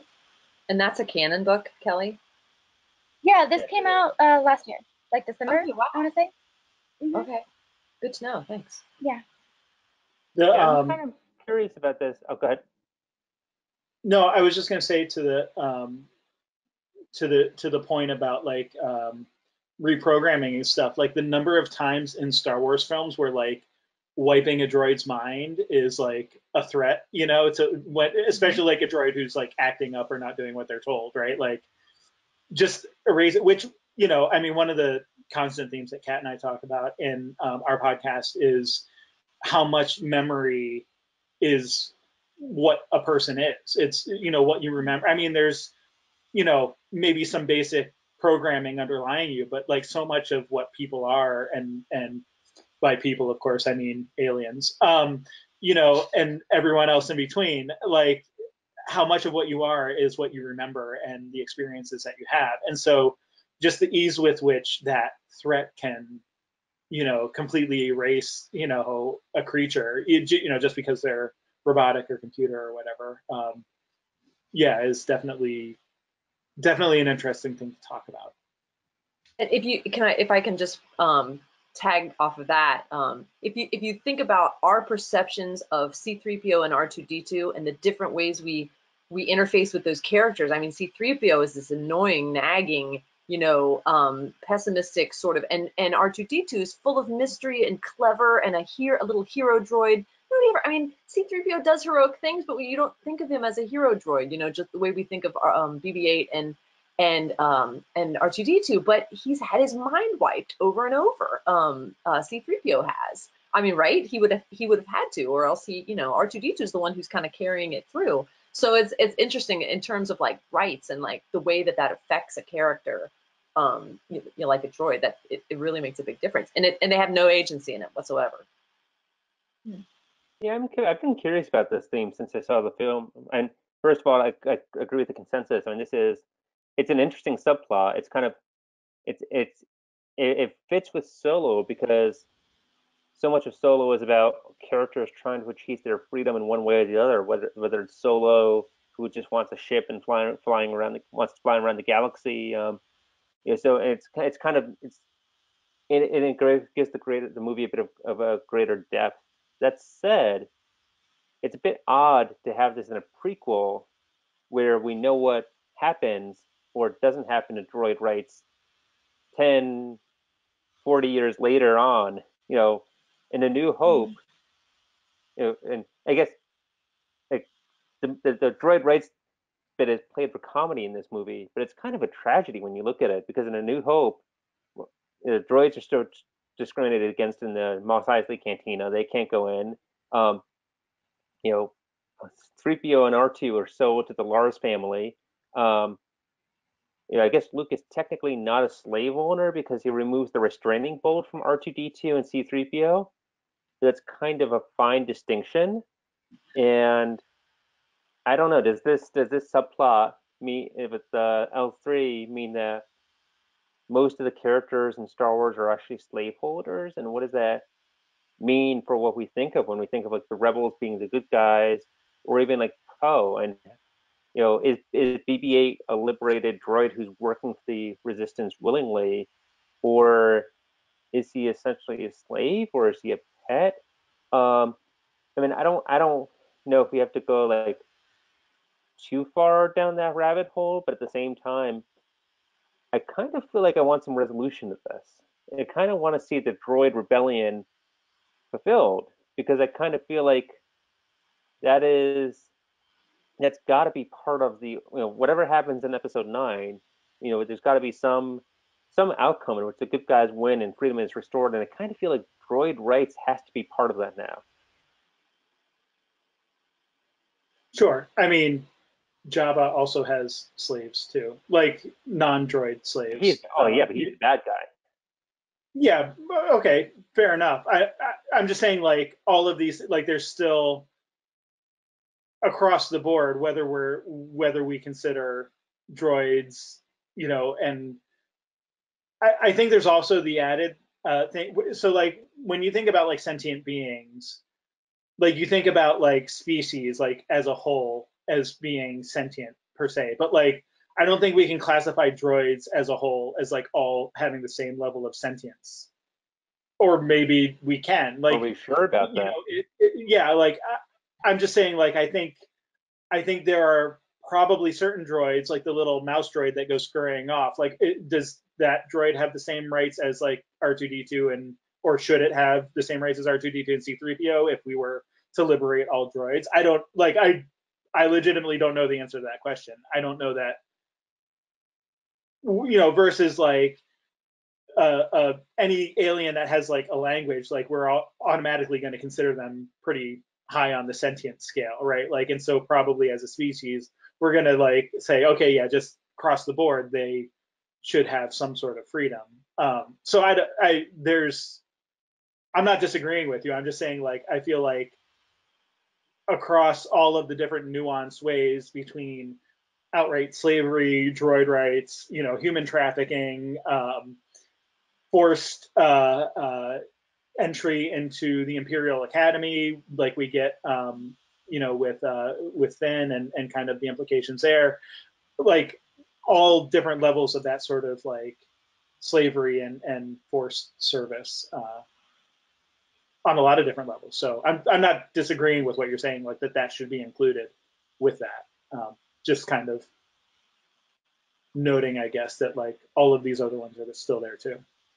Well, I'll disagree with you, Dom, because, but like what you said about, in terms of like, does this have to come out because of the events of this story? this film, does this eventually have to kind of come out in the wash at some point in the, I don't think so, because I mean, if you look at the history of slavery globally and the slave rebellions that occurred during it from, throughout the history of slavery, that they didn't end, one slave rebellion doesn't end the practice. And frankly, in a society, in Star Wars, in a kind of society that can employ crafted machines as a servant class, if they can do that, that's not going to go away anytime soon, especially because of one planet's unfortunate slave rebellion.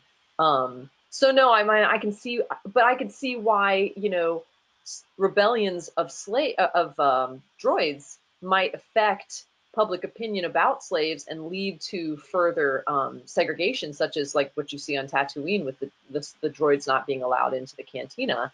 That could be a holdover from these types of rebellions, and the mistrust could factor into that. So no, I mean, I like that it's dealing with it. I like that it's dealing with the fact that this is a problem, and that this isn't just something that we can take for granted and just know, oh, well, in Star Wars there's droids, and droids can do all the things that humans don't want to do. Well, there's a cost to that. It's a kind of like, it's a kind of magic that has a cost. And again, not to take us too far afield, but I think it is really interesting. I'm always interested in the ways that Star Wars has impacted Harry Potter, and also Harry Potter impacting Star Wars moving forward. But I see this, the more I think about this, the more I see house elves as an expression of this theme in a lot of science fiction, of these droids, these robots, whatever you want to call them, these created beings that, of course, we, in the real world dream about having these created servants, that we can use to our ends with no conscience, issues. We can just exploit them at our will. But that there is a cost to that, and you definitely see that with the house elves that make everything at Hogwarts and in the wizarding world for the rich people anyway go. But then you do have the ethical cost of that situation. So I might write a paper about it. I don't know. I guess, I mean, yeah, so point taken about the fact that history doesn't always have a happy ending, although we did have the Civil War, which didn't resolve the problems, but it certainly made leaps and bounds addressing some of those issues. Sure. But I guess the story, though, Star Wars has usually been a story about good guys and bad guys, and I think we're supposed to be rooting for the rebellion and Han and Luke and Rey and Poe and Finn in the movies. And I guess my point is more about, like, if the droids rights subplot is not resolved somehow, like if at the end of episode 9 we're still viewing R2 and C3PO and BB-8 as slaves, like how does that complicate how we view the heroes, or does it? Well, I don't think we necessarily are being invited to view them all as slaves. I definitely don't think that's the case. I mean, I don't think Star Wars has ever invited us to view them that way, because we see different characters treating them differently. And we're invited to judge characters based on how they treat the droids. Like, when the R2D2 and C3PO, is it in the Jawa sandcrawler that they first encounter the mistreatment of other droids? So that's supposed to be horrific to us, because we see that these two droids are, kind of likable characters. And so I don't think it's just as simple as, well, this film has determined that droids are slaves and we should be rebelling against this, or we should, if you're a good character, you have to be, for droid liberation. I think there's a lot of nuance to it that's actually very interesting. Just like there's nuance with the house elves in Harry Potter, where, I mean, there's a certain way in which Hermione looks very foolish with what she's trying to do to liberate the house elves. And so in the end, she kind of comes down on the side of right. Other people kind of side with her, but at the same time, you can't ask these droids to give their lives. You can't ask these house elves to give their lives unwillingly. You can't expect them to do that, but they must be allowed to fight if they want to. So there is the kind of idea of freedom that comes in, and you can't imagine somebody like BB-8 not wanting to fight for the rebellion.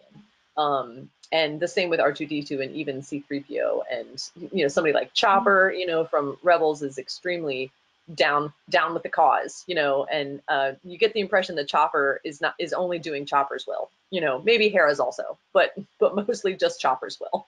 So no, I think there's a lot of nuance to it that I hope never gets resolved in Star Wars, because it's interesting. Yeah, and just to throw another example out there of sort of an independent droid, but not one that we might be fond of, would be IG-88, who's the assassin droid that pops up in some of the other, stuff there, who's, has no master. He makes contracts on his own. Like, he's out there, doing the good assassin work that he does and all of that kind of thing too. So I definitely think I agree with Emily there that there's nuance, and a lot of it is in how others treat the droids that are around them. And I mean, I guess, like, coming back to Solo, there's with L3, there's also like that implications of, given the sort of the pansexuality of Lando, the implications too of like him saying to her, like, do it because I'm your captain. And so, like, there's some very interesting overtones there when you start thinking about, like, what level and type of relationship do they actually have, and is she his servant or underling or whatever, and how much do we go down that road of reading into those types of things too, even if she's relatively freer than most droids. Like, there's still a hierarchy in that Still situation. a power dynamic there. Yeah, and, exactly. if this were real life, I think, we would be, Lando would be named and shamed for those comments. Yeah. All right. I mean, we're kind of creeping up here in the last 10 minutes, and surprisingly, we didn't even make as many slides as we have in some of our past discussions. Any other characters that we haven't talked about? We don't have to limit it to this list here. This was just a promotional one that I saw and then decided to mark up a little bit. Anyone else we want to talk about? Like, some of Beckett's crew who dies and are just kind of like cast into the abyss and never seen or talked about or heard from again. Just curious. Yeah, I liked Val and Rio for what they were. They went pretty quickly. Although I was a bit surprised that Val's death didn't seem to have a larger impact, especially when we get the Enfys Nest reveal at the end. I was expecting the fact that Val and Rio both died because of Enfys Nest and her Marauders to come back up, and it didn't. And Beckett doesn't want to go along with Enfys Nest's plans, but Han seems pretty willing to. And it's like, what do you feel? Did those deaths not impact you? I kind of thought that was a bit odd. I don't know if that was just. I'm not really sure how to interpret that. Yeah, I thought that was a little inelegant storytelling. That, I mean, it's pretty typical that we have a bad group, bad person, and it turns out that they had good motivations, that they're good people. But to have such impactful deaths that actually didn't have anything to do with how the characters reacted almost at all of the rest of the movie. Pretty much, I mean, maybe it's a character thing, but that's a little bit of a stretch. You can say Beckett, that's his way of life, and it's move on, go. But I think that's a little bit of a stretch. I agree. I thought that was a little bit of sloppy storytelling.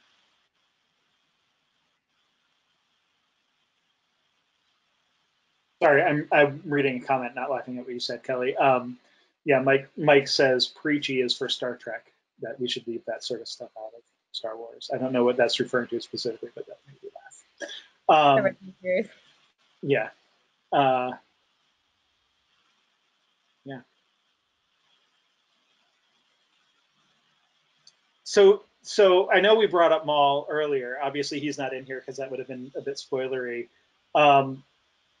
I'm not someone who particularly likes that they brought back Maul way before Solo in Clone Wars and then Rebels. I thought he should have been left cut in half where he lie. Given that he was brought back though, like, so Dave, I think did you know that like he was back in the Star Wars universe at all? Because I know No. you haven't seen like those shows. So like from a perspective of someone who doesn't, who maybe is a little surprised, what were your thoughts? Yeah, no, I was gonna jump in for exactly that reason. Yeah, I have not watched any of those shows, so I was not aware that Darth Maul, was not dead. So it did come as a shock to see him at the end, and I could tell you it was confusing for me in the sense that I suddenly had a bit of an existential crisis over like the timeline of where this movie fit, and I think anybody who is, which I think is the vast majority of people who primarily watched the movies, are going to have that reaction. How did this guy around? Like, I thought that it's not going to fit right, and then I'm doing the mental math. I'm like, all right, how does this work? Will it fit in or whatever? And it was very jarring. As a general note about the character, like I liked that he was there, in the sense that I liked the character. I'd like to see more of him. But yeah, like it felt very off and confusing and jarring, not knowing that backstory. And now that I know that backstory, I think it's kind of goofy, to be honest. I think it would make more sense just to say he's another dude who looks like Darth Maul, Darth Maul's brother or some stuff, rather than saying, hey, we stitched this guy back together and it's the same dude. Like that seems goofy to me. Which he did have a brother who died and stayed dead, so. For what we know. Well, as far as we know. Sorry, Kelly. I was just gonna say, like, I am in the same camp as Dave. I don't watch anything. I had to turn to my brother and be like, because I've only seen the prequels like twice, so I barely I'm not a fan of them. But sorry, Emily. But I had to turn to my brother and just be like, did he die? Am I like? But also, how many times have we seen the big bad guy in the hologram and then have to come on, do something else with a big reveal? Like, I just kind of feel like that has been done so many times with Star Wars, and I'm kind of done with it. Yeah, I would agree with that. Like, I didn't like the fact that they had to connect the Crimson Dawn or whatever the crime syndicate was to the to the Empire in any way. Like, I thought I would have preferred it to have just been, like any other crime syndicate, just some random crime syndicate that controlled a lot of things and was bad. Like, I don't see why you had to connect it to the Sith in any way. So the thing is, though, that if I'm remembering my Clone Wars right, because this is before Rebels, he's not connected to the Empire at this point, though, right? So, like, that's, I feel like, another point of confusion, which it seems like you both assumed that he was. And he's not at this point in the timeline, unless I'm mistaken and misremembering. No, you're right. At this point in the timeline, he is a crime boss, and that's his new occupation. I like, as somebody who watched the Clone Wars, it was fun seeing the cameo. But I also have enough awareness to realize that like that probably wasn't the way to do it. You probably needed more of a lead-in to reintroduce Maul to new viewers. If he was important enough to be in the movie, he was important enough to give some explanation for those 90% of viewers who haven't seen the Clone Wars. You can't bring it from the perspective of the typical moviegoer. They brought him back to life inexplicably without explaining it in any way. That makes no sense at all to do. From a story standpoint, it was just a bad move, I think. They could have done it successfully. Unfortunately, they chose to do it in a stupid way. I think it would have been really good to see him without, like, in person, right? I mean, that would have been, like, really cool in-person reveal, like, not a hologram, like, him being super badass. Like, I could see that being a little bit more effective. I can't imagine we're not going to see that, Kelly. Yeah, this seemed like a big tease again, kind of like Luke at the end of Force Awakens. It's just like a kind of a tease to get you to kind of tune into the next episode. And I have to say, I mean, I can't disagree with you guys. That is exactly how I would have received this, because that's how I did receive it in the Clone Wars when I first saw it. And I was, I'm such a diehard Obi-Wan, disciple that I was like, this is an affront to Obi-Wan's achievement, and it was, but it took me a long time. And then I think it was his appearance in Rebels that kind of got me. First of all, I was used to the fact that he was still around, and then they did give us this wonderful resolution, and they put it back in Obi-Wan's hands, in terms of finishing that character off. Sorry, spoiler. Anyway, go watch it. It's really great. I didn't spoil anything. Obi-Wan kills him again. There you go. Yes, Well, yes. How can this appearance be a tease though if we already know what happens to Maul? That's the thing. Well, It's like, no, I mean, it it's seems a like tease this is in a terms of tease. like, my larger point was the one thing I am annoyed with these new movies, everything that's happened since Disney took over and that we've had all these new movies and probably new books too, is I'm annoyed at the fixing of the prequels. And because I am a big fan of the prequels, and I feel like a lot of things that people criticize Star Wars for, if you took the prequels seriously, and no offense to anyone who doesn't like them, if you don't like them, you don't like them, but in terms of taking the storytelling seriously, I feel like it explains a lot, and it helps to, it is a really cohesive story, and it's especially in terms of those first 6 films, and so it really annoys me, like, the thing with making Rey a nobody. It's almost like they're trying to fix the whole midichlorians thing. And I don't mind that she's a nobody. It's fine. And I don't mind that anybody can access the Force. And maybe that is how the Force works. But at the same time, I didn't mind the midichlorians. Like, the midichlorians made sense to me in terms of, being not everybody. What makes you special isn't all about you, So with this thing with Maul, introducing him as this little tease, like, oh, we might bring him back so that you see him do his little martial arts, acrobatics thing while he fights, later in another film. That's kind of like, I would love to see that, yes, but you don't need to fix the prequels for me. The fact that you killed him off in the first prequel, that's not something you need to fix for me right here. So I don't know. I'll still buy my ticket if he's gonna be in another movie. I'll still buy my ticket. I mean, yeah. So, yeah, I'm not a big fan of the bringing back of Maul, whatever his character might have been in Phantom Menace. I mean, it's also sort of the Joss Whedon move to have like this really cool bad guy that you kill off right away, right? So like, I'm okay with that sort of in principle, but yeah. All right. Yeah, we left this for the last minute of our discussion. There's a lot of references in here, and I feel like we've talked through some of them. We're obviously not going to go through here, but like, speaking of Whedon, anyone who's seen Firefly has to have like realized or seen a lot of the direct connections here. I mean, there's a 25-minute episode of Solo that's basically the train job plot. And that's fine. Like, it is what it is. I think that goes back to what I was saying before about how I feel like this could have been like 3 or 4 TV episodes sort of strung together.